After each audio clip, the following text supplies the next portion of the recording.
kilawin, okay? Kilayin. Kilayin. Yes, okay. Parati kong na pag ano yan eh, kilayin, kilawin, kinilaw, yan. Basta ito kilayin, okay?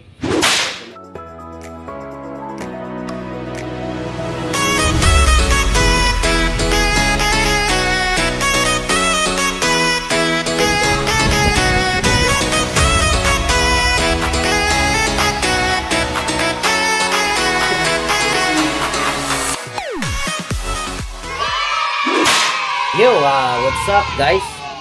Okay, so again, this is Lord Mark of Ink Factory TV. Okay, so ngayon guys, magluluto na naman tayo ulit. So dito na naman po tayo sa another episode of Cooking ng Ina Mo. Okay?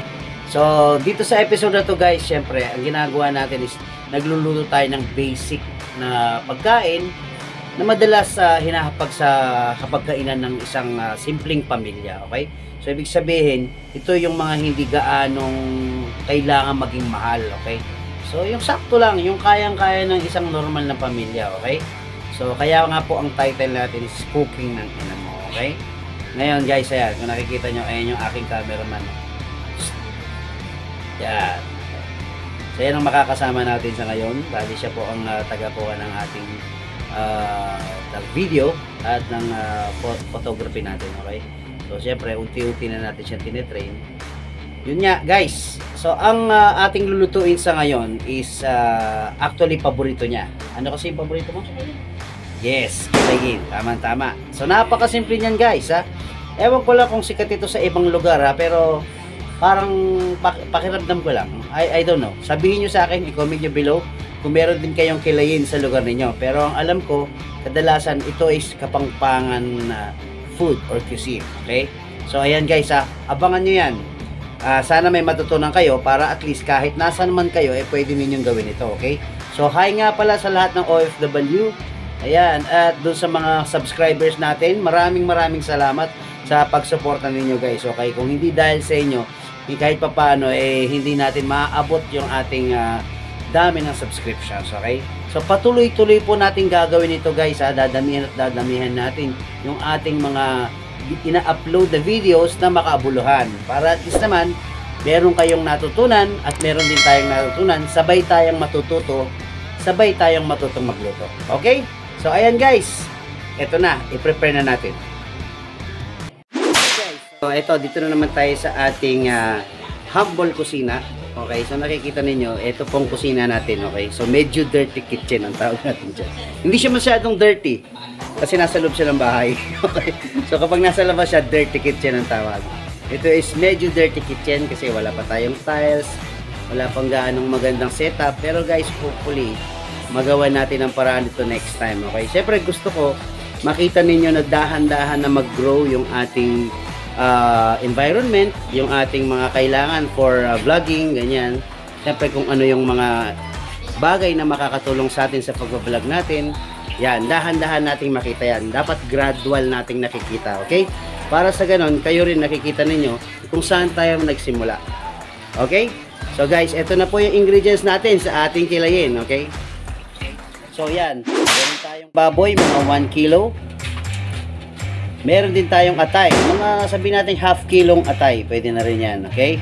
And then, sinama na rin natin dyan yung siguro mga like half kilo din guys na baga ng baboy.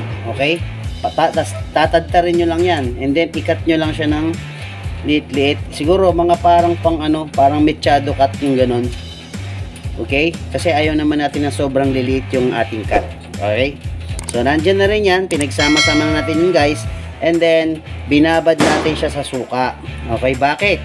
Para po matanggal po yung kanyang lansa. Okay, kasi napakalansa po ng ng atay at ng baga. So, binabad na natin yan. Siguro kanina pa itong mga around 1 hour na siguro guys na nakababad yan. Okay? So, yan ang preparation natin.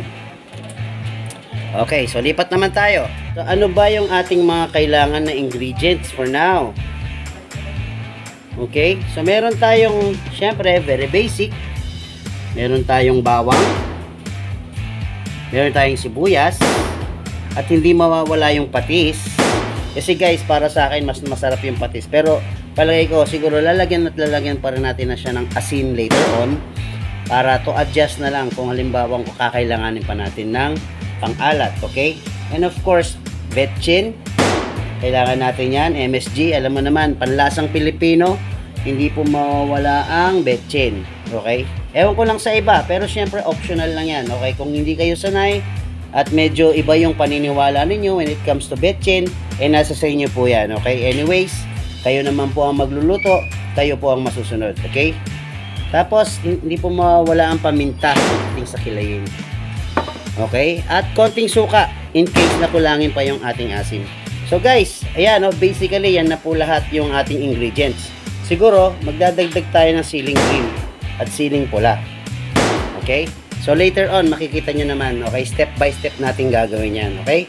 So tara, handa na natin. Yan, so mag-apron muna tayo guys. Wala lang, trip ko lang, no? Kasi medyo messy itong trabaho ng pagluluto. At mamaya, meron pa tayong bisipan na natin. So, ayaw natin marumihan muna for a while. Okay, so ito kukuha lang ako saglit ng ating gagamitin para sa pagluluto. So, kukuha tayo ng, ng kawali. Okay, sandali lang. Hindi pala ko, ang tawag dito, talyasi.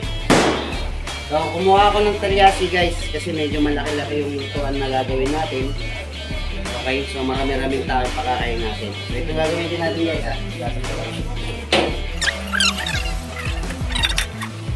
Okay, so ayan na yan. So, hindi lang natin yung kalan.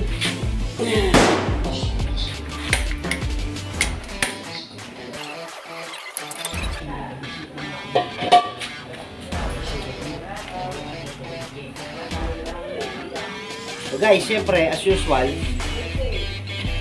papainitin lang natin yung kalan, okay?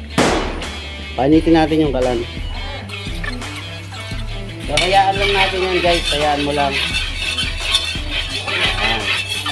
Kailangan mainit na mainit yung ating kawali, okay? Or yung ating talyasi. Talyasi po tawag natin dyan. Hindi ko alam kung anong tawag sa part ninyo. Kung meron ba kayong ibang tawag sa ganitong klaseng lutuan, okay? Sa amin kasi talyasi ang tawag natin. Okay? So, syempre, lalagyan natin ng oil. Konti lang guys, kasi kusa namang mag-ano yung taba niyan.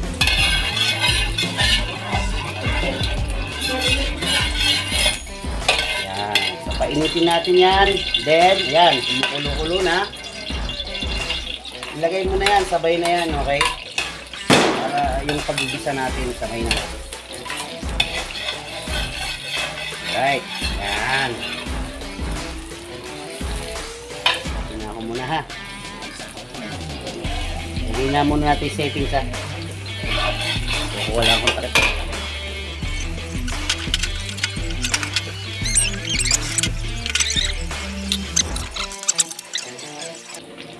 Okay. So yan. Ilalagay na natin yung karne. So mix na to guys ha. Miyakos na to. Kasama na yung karne, yung atay, yung baga ng baboy. Okay? Isahan na lang yan, guys.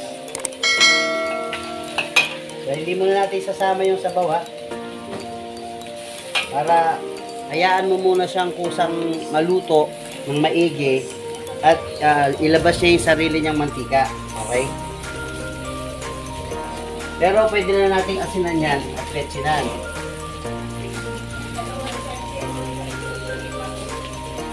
Yan, pwede mo na lagyan ng pagpalasa yan guys. Okay? Pesin. Yan.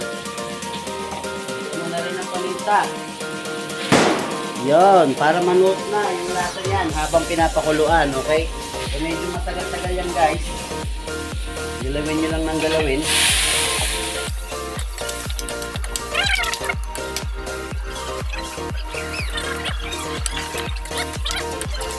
So, yan. Hayaan natin yan guys. Tatakpan natin, no? Siguro, hinalang natin yung apoy para slow cooking siya, no? Yan. Iba rin kasi guys kung slow cooking. Okay? Hindi naman tayo nagmamadali. So, So gusto nating ilabas ng baboy yung sarili niyang lasa, manuot sa kanya yung ano, yung mga pampalasa na inilagay natin, which is again yung asin, betchin, at yung paminta. Okay? Siguro lagyan natin ng konting patis. Yan.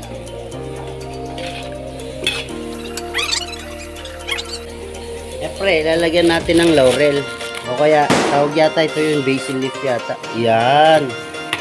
Hindi ko nang nakalimutan yan, guys. Kasi medyo matagal-tagal na akong di nakakaluto nito. At medyo malayo-layo sa menu namin, guys. Okay? Ito kasi talagang lutong bahay. Dito sa aming restaurant, hindi po kami nagsiserve ng ganito. Pero, madalas namin ino-order yan sa ambulaan. Okay? Minsan, guys, ipapasyal ko kayo. Minsan ipapasyal ko kayo sa ambulaan para makita ninyo kung paano yung ambulaan ng Tarlac. At para magkaroon kayo ng idea kung paano mabusog sa Tarlac sa napakamurang halaga. Okay? So, meanwhile, ito muna.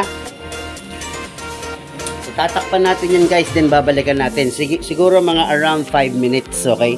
Pero sa mahinang apoy lang.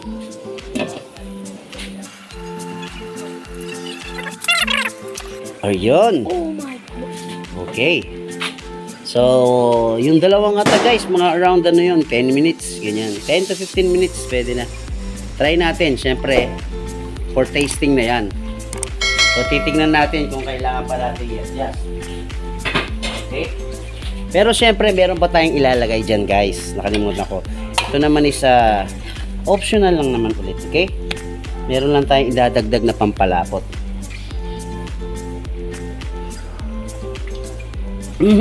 Saktong-sakto na. Ito, guys, halika kayo. Halika. So, bumili pala ako ng pita.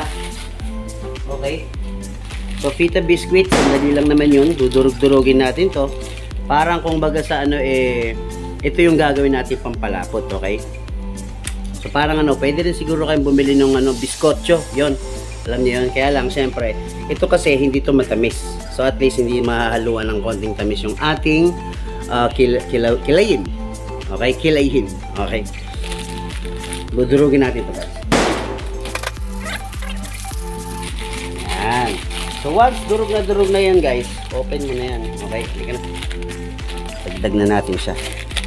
So, ito, madadagdagan ng texture yung ating niluluto. At, yan. Konting pampalapot.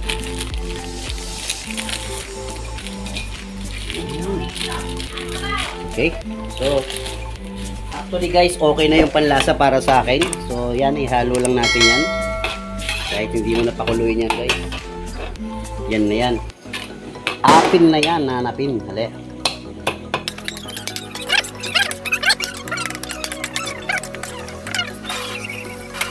So, natuyo siya, guys, no? Pag natuyo siya, so ayaw naman natin na masyado siyang matuyo. Sabi ko nga, tayo dito is marami tayong alagang hayop. So, we are hoping na ma-extend sa kanila, sa pagkain nila. So, lagyan natin ng sabaw pa ulit at pakuluan natin hanggang sa manuyo lang naman ng konti, okay? Hindi naman natin kailangan maging tuyong-tuyo. So, tandaan nyo, guys, ang pagluluto, once na natutuyo yan, umaalat yan, okay? So, ibig sabihin, kailangan i-adjust nyo ng konting sabaw din. Okay? So, tatakpan natin ulit. Slow heat lang tayo or very, very low heat lang kasi lutong naman na yan. Pero to make sure, guys, tikman natin. Okay? Malambot na. Malambot na. Malambot na. Okay yan. Takpan nyo nga.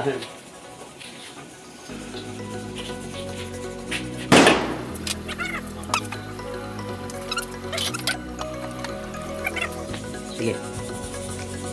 Okay. So, dagdagan yan natin ng siling green. Para mas malasa. Okay na yan. Tapos siguro isang siling pala lang. Okay. So, ito na, guys. Tama na natin yan dyan. Haluin lang natin ulit.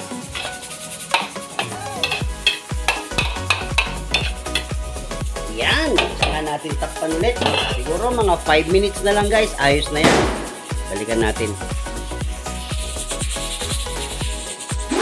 Alright guys, ito mga 5 minutes na po ang nakaraan. So ito na yan ha. Yan ang ating finished product. So isasalin na lang natin yun guys.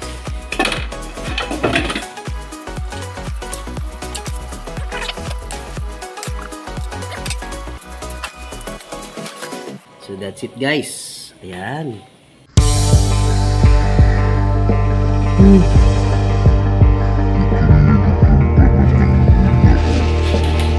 Siyempre, ano pang hinihintay natin?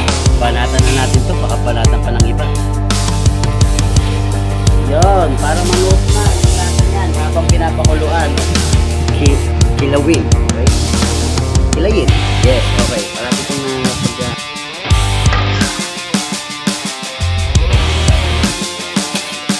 Tayo na natin yung talan. Yun guys, so ito na. Okay? So, ayun nga. Meron tayong chili paste kasama. Ito. Yan. Homemade din ito guys. Siguro one of these days or sa mga susunod na episodes, gagawin natin ito para alam naman ninyo kung paano ninyo may apply sa bahay. Okay? So, yan. So, meron na nga tayong kasama ko si Ethan. Yan. So, titikman na natin. So, ito na po yung ating yan. Kilawin. Okay? Kilayin. Yes, okay. Parati kong na pag yan, kilayin, kilawin, kinilaw. Yan, basta ito kilayin. Okay? So, ito na po yung ating kilayin. Yan, lalagay ko na sa ating pinggan. Siyempre, medyo gutom na gutom ako ngayon. Okay. So, ayusin yung pinggan. Paborito ni Ethan yan guys. Okay. Ayan. Again, meron tayo dito patis, merong sili. Ayan, meron ng kalamansi yan. Okay? So, ayan guys, first bite na tayo Ito, kuha tayo dito. Ano to? Like, hindi yung karne. Ito muna ang karne. Lap, ayan ha. Lugin na review natin.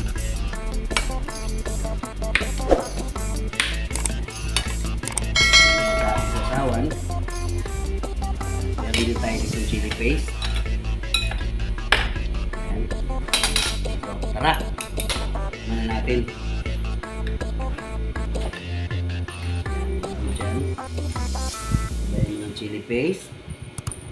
Lagay mo yung sili. Kuha ka ng kanin. So guys, first bite. Yan. So nakikita nyo may sili yan. May konting baboy at yung kanin at chili paste. Okay, ito na, first bite. Kain tayo.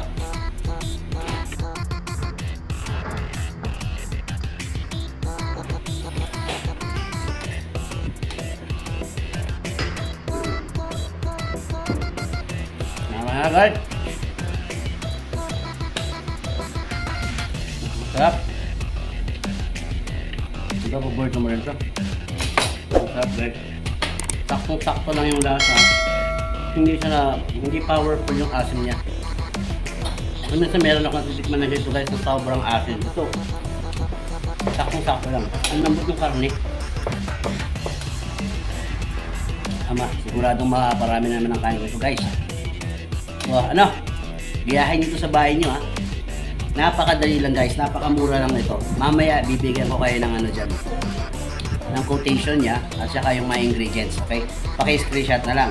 And of course, maraming salamat sa inyo, okay? So, konting-konti na lang guys, nasa 1,000 subscriber na tayo. Okay. So, sana wag kayong magsawang tangkilikin yung aking video at maraming pa tayong mga ibang gagawin for this channel, okay? Again guys, tayo ay isang team, okay? So, habang kasama nyo ako, habang kasama ko kayo kung ano man yung magagawa natin sa ating channel at sa mga videos natin, darating din sa punto na tutulong tayo sa iba. Okay? So guys, gusto kong puntahan yung pangarap na yun. Gusto kong makasama kayo dun. Okay? So salamat ulit. Ingat kayo dyan. Again, this is Lord Mark of Cake Factory TV. Ito si Ethan, ang aking munting cameraman. Anong lasa? Mabulos mo yan, di ba? Sarap na masarap. Diba? Guys, manyaman. Bye. Kanina pa ako gutom na gutom guys, as in talagang wala pa akong kain. Pagising namin, dumiretso kami ng ng bayan para bumili ng kung ano-ano para sa tindahan natin. Grabe. Uminom lang yata ako ng juice. So, next time pala guys, iba-vlog naman natin yung mga dati kong iniikutan sa bayan kasi lamang bayan din ako dati. Dati ako nagtitinda ng mga sapatos sa daan, okay? So, papakita ko sa inyo guys kung ano yung mga paborito kong kinakain doon, yung paborito kong pinupuntahan para maibsan yung ating gutom, okay? On a daily basis guys, makikita ninyo. Kasi nagulat din talaga ako kanina kasi madalang na ako pumunta ng bayan na andun pa rin pala sila. So like 23, 30 years, yun, mga ganun. Ganun na sila katagal, okay? And yet, ito, parang legendary na yung mga niluluto nila, okay? So guys, abangan nyo yan. Abangan nyo yan, promise.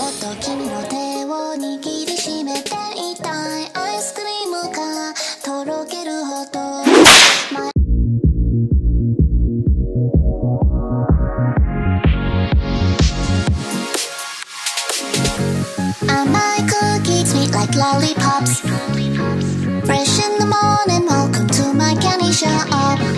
Mirukurate flavors on your lips.